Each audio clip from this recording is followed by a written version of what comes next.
Guys, welcome back again on my YouTube channel. आज के इस वीडियो में मैं डिस्कस करूंगी रविन्द्रनाथ टैगोर का एक फेमस ऑटोबायोग्राफी माई रेमिनिसेंस को। मैंने ऑलरेडी जो है इसका जो सेकंड पार्ट है टीचिंग बिगिंस उसके ऊपर वीडियो अपलोड कर दिया है और वीडियो का लिंक जो है वो मैं डिस्क्रिप्शन बॉक्स में डाल दूँगी। अगर आप लोगों ने उसे नहीं देखा होगा तो प्लीज़ वहाँ से चेकआउट कर लीजिएगा। एंड इस वीडियो में जो है मैं इस ऑटोबायोग्राफी का part 3 with in and without इसको डिस्कस करूँगी। तो चलिए टाइम ना वेस्ट करते हुए वीडियो को स्टार्ट करते हैं। जो पार्ट 3 है विद इन एंड विदाउट, इस पार्ट 3 में जो रविन्द्रनाथ टैगोर हैं वो बताते हैं कि किस तरह से जो है वो घर के अंदर उनका लाइफ था और किस तरह से जो है वो घर से बाहर जाने की जो उनका ईगरनेस था, क्यूरियोसिटी थी, वो कैसा था। बेसिकली इसमें इसी चीज़ को जो है वो रविन्द्रनाथ टैगोर ने डिस्क्राइब किया है। Let's begin. तो जो रविन्द्रनाथ टैगोर हैं उनका कहना है कि जो उनके ब्रदर हैं और जो उनके साथ खेलने वाले यंग चिल्ड्रन हैं उन लोगों के ऊपर हर वक्त उनके जो पेरेंट्स हैं वो उतना ध्यान, उतना केयर उन्हें नहीं देते थे और उन्हें जो है छोड़ देते थे कुछ भी करने के लिए जो उनका मन करे, जो उन्हें खुशी प्रदान करे। बट जो रविन्द्रनाथ टैगोर हैं और जो उनके साथी हैं बेसिकली उनके ऊपर जो है वो रेस्ट्रिक्शन उसके घर के सर्वेंट लगाते थे, क्योंकि बच्चों को जो है वो सर्वेंट्स की देखभाल में रख दिया गया था, सर्वेंट की निगरानी में रखा गया था। और ये जो सर्वेंट हैं वो चिल्ड्रेन को बिल्कुल भी फ्रीली मूव करने नहीं देते थे इधर से उधर घर में, क्योंकि जो रविन्द्रनाथ टैगोर का घर था वो काफ़ी बड़ा था और एक बार बच्चे कहीं चले जाए उन्हें खोज पाना सर्वेंट के लिए काफ़ी जो है एक मुश्किल का काम हो जाता था। इसीलिए जो सर्वेंट है उन लोगों ने क्या किया था, एक तरह का रूल जो है वो उन बच्चे के ऊपर इम्पोज कर दिया था। इवन रविन्द्रनाथ टैगोर के ऊपर भी वो रूल इम्पोज किया गया था। नेक्स्ट रविन्द्रनाथ बताते हैं कि उन्हें जो है सिंपल काइंड ऑफ फूड और सिंपल क्लॉथ जो है वो उस समय वो फॉलो करते थे। जब वो केवल 10 एज के थे, यानी कि टिल द एज ऑफ 10, वो जो है ना ही तो शूज़ पहनते थे और ना ही जो है अपने जो है बॉडी में वो शर्ट पहनते थे। रविन्द्रनाथ कहते हैं कि वो जो हैं उन्होंने कभी भी इस चीज़ के लिए अपनी फैमिली से कंप्लेन नहीं की, ना ही फूड को लेकर के कंप्लेन किया, ना ही अपने क्लॉथ्स को लेकर के कंप्लेन किया। बट हाँ, वो अपने चाइल्डहुड में सिर्फ एक चीज़ को लेकर कंप्लेन किए थे एंड वो कंप्लेन जो है वो नियामत को लेकर था। ये नियामत कौन है?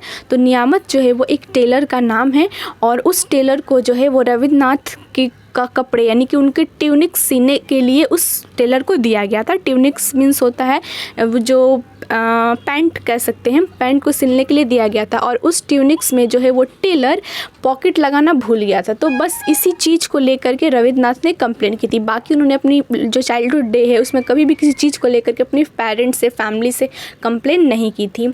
उनके पास इवन अपना स्लीपर भी था, लेकिन उन स्लीपर को कभी वो पहनते नहीं थे अपने बचपन के दिनों में, बल्कि उन स्लीपर को वो क्या करते थे, तो वो बच्चे थे तो एक दूसरे के सिर पर मार मार कर उसे खेलने की उनकी हैबिट थी, बल्कि उन स्लीपर को अपने पैरों में नहीं पहनते थे। नेक्स्ट जो रविन्द्रनाथ टैगोर है वो बताते हैं कि उनके एल्डर्स का जो वे ऑफ लिविंग है रविन्द्रनाथ टैगोर की फैमिली में, वो रविन्द्रनाथ और उनके कंपेनियन से काफ़ी डिफरेंट था।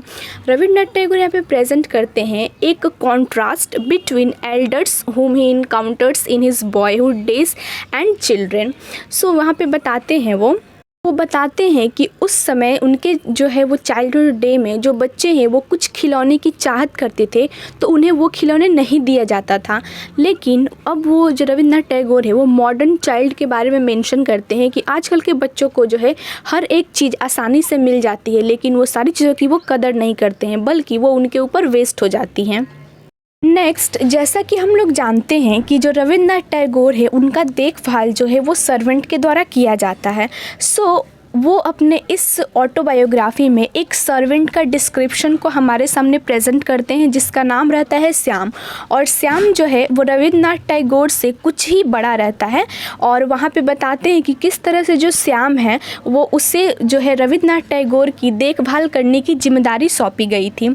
यहाँ पे रविन्द्रनाथ टैगोर श्याम का फिजिकल अपीयरेंस बताते हैं कि वो बिल्कुल जो है उसका डार्क फेस था, कर्ली उसका हेयर था और जो है वो कुलना डिस्ट्रिक्ट से बिलोंग बिलोंग करता था।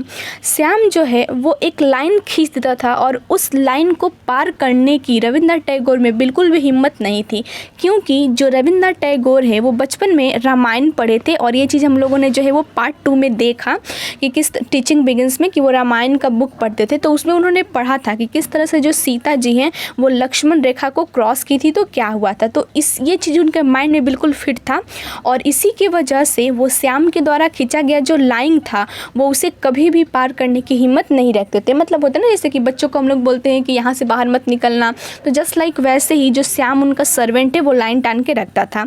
नेक्स्ट यहाँ पे अब हम लोग देखेंगे कि किस तरह से उनके घर का अंदर का एक्टिविटी को वो प्रेजेंट करते हैं, जहाँ पे वो बताते हैं कि उनके घर जो उनका घर का रूम है उसके रूम के जो विंडो है वो विंडो से जो है वो बाहर का एक्टिविटी को देखते हैं, जहाँ पे उनके रूम के बाहर एक पॉन्ड था और ट्री था, और जो ट्री है उसमें एक बनियान का ट्री था और दूसरा जो है वो कोकोनट जो है पाम का ट्री था।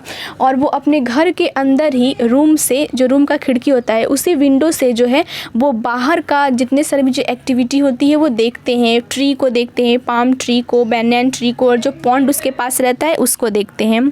जहाँ पे रविंद्रनाथ टैगोर जो कि एक लिटिल बॉय थे वो ऑब्जर्व करते हैं लोगों को जो उस पॉन्ड में या फिर टैंक में सुबह सुबह जो है वो आते हैं। वो देखते हैं कि एक पर्सन जो है वो किस तरह से खुद को जो है वो प्रिवेंट कर रहा है, बचा रहा है कि उसके कानों में पानी ना चला जाए जब वो नहा रहा होता है। दूसरा वो एक्टिविटी नोटिस करते हैं कि किस तरह से एक पर्सन जो है वो बहुत ही पिक्यूलियर टाइप का पर्सन है जो कि अपने टॉल को जो है वो क्या करता है वो पानी में भिगा देता है और फिर उसे जो है अपने पूरे माथे के ऊपर अप्लाई करता है वाटर को पोंछने के लिए, सर के बाल को पोंछने के लिए।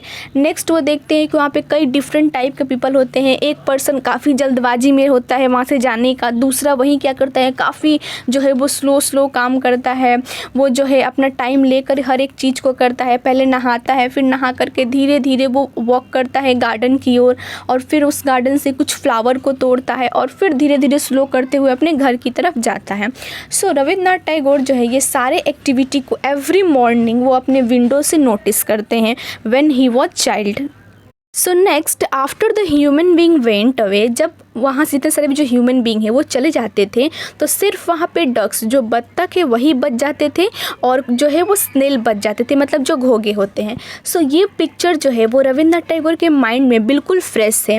अब जो भी उनका अटेंशन है वो एक बनियान का ट्री कैप्चर करता था जब आफ्टरनून होती थी और वो बनियान ट्री के रूट से काफ़ी ज़्यादा फैसिनेटेड थे। बिकॉज अगर आप लोगों ने बनियान ट्री देखा होगा तो you know that how banyan tree was. So basically जब वो छोटे थे तो उस समय जो बनियान ट्री उनके विंडो से दिखता था वो काफ़ी ज़्यादा ओल्ड था और जो उसका रूट था वो जो है वो ग्राउंड से बाहर निकला हुआ था। कुछ रूट जो है उस बनियान ट्री को एकदम चारों तरफ से एक क्रीपिंग की तरह जो है वो क्रीपिंग की तरह घेरी हुई थी। जिस तरह से जो है एक सांप किस तरह से किसी चीज़ को लपेट लेता है, ठीक उस तरह से जो उसकी जड़ें हैं, रूट है, वो खुद उसी बनियान ट्री को जो है वो लपेटे हुए थी, जो देखने में काफ़ी ज़्यादा जो है रविंद्रनाथ टैगोर को फैसिनेटेड लगता था। और इसका वो मिस्ट्री समझ नहीं पाते थे जब वो छोटे थे कि किस तरह से जो है ये चीज़ हो पाता है, मतलब जो वो लॉ ऑफ यूनिवर्स है उसको नहीं समझ पाते थे। ये प्लेस उनके लिए एक मिस्टीरियस प्लेस था और एक तरह का ड्रीम लैंड था उनके लिए। बट वो बताते हैं कि जैसे जैसे समय गुजरता गया, जैसे जैसे टाइम बदलता गया, हर एक चीज़ बदल गया। अब जो है रविंद्रनाथ कहते हैं कि ना ही अब वो बनियान ट्री अपनी जगह है और ना ही वो वाटर टैंक पॉन्ड अपनी जगह है।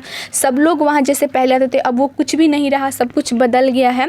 इवन जो रविंद्रनाथ टैगोर है अब वो ग्रोन हो चुके हैं, ओल्डर हो चुके हैं, अब वो मैच्योर्ड हो चुके हैं और अब वो एक बॉय नहीं रहे, एक चाइल्ड बॉय नहीं रहे जिनके पास जो है वो डिफरेंट काइंड्स ऑफ थॉट्स हुआ करती थी बचपन के टाइम में।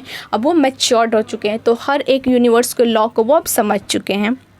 तो यहाँ तक था विद इन का सफ़र रविंद्रनाथ टैगोर का। अब हम लोग देखेंगे विदाउट, किस तरह से जो है वो उन्हें बाहरी दुनिया किस तरह से अट्रैक्टिव लगती थी और किस तरह से, हालांकि उन्हें तो घर के अंदर रहने की ही परमिशन थी, बाहर जाने की तो परमिशन थी नहीं, बट वो काफ़ी ज़्यादा क्यूरियस थी आउटर वर्ल्ड को देखने के लिए। सो बेसिकली यहाँ से भी एक लॉन्ग क्वेश्चन बनता है कि discuss cage bird and free bird, तो ये भी लॉन्ग क्वेश्चन बनता है, तो इसका भी सेम यही आंसर होगा।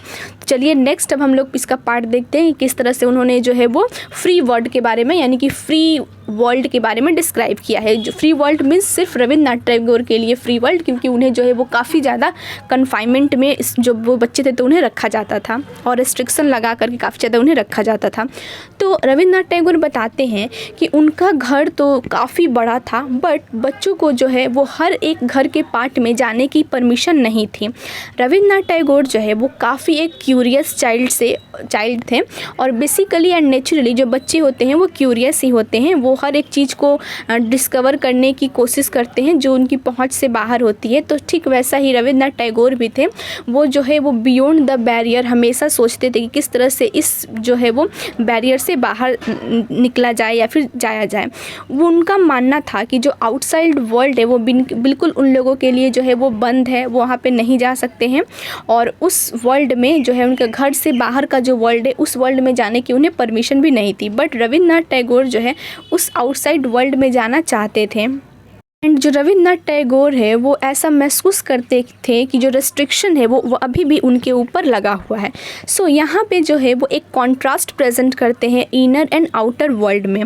जब रविन्द्रनाथ टैगोर थोड़े से बड़े हुए तब जा कर के उन्हें जो है वो थोड़ी सी फ्रीडम मिली, और वो भी कब, जब उनके घर में एक न्यूली मैरिड ब्राइड का इंटर हुआ।